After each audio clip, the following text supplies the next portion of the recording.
Hey everybody, so I hope you all are doing great. So today's question is subsequence. So this is a very standard question.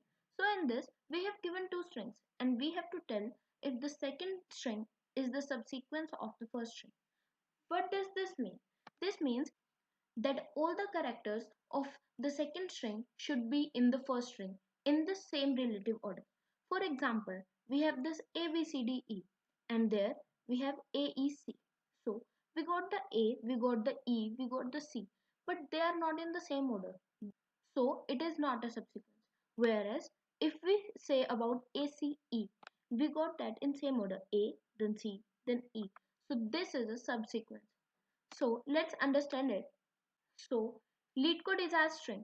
So for the string etd, this is our subsequence because we got the letter etd in the same order.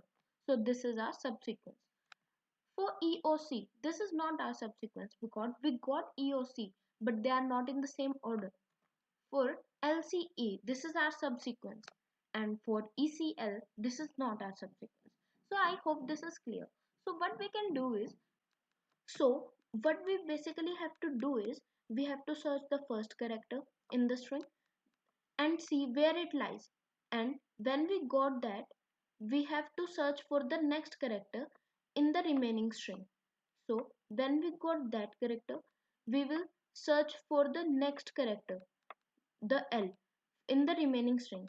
If we got all the characters, then we can say this is a subsequence, otherwise this is not a subsequence. So here in C++, we have written a function is subsequence and given two strings. Then we have started iterating over the first and the second string, and we are saying if we got that string, then count that number.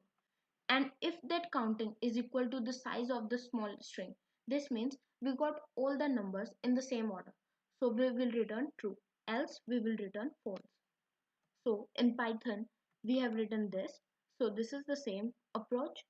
We have iterating over both the strings and we are saying if they are same in the same relative order.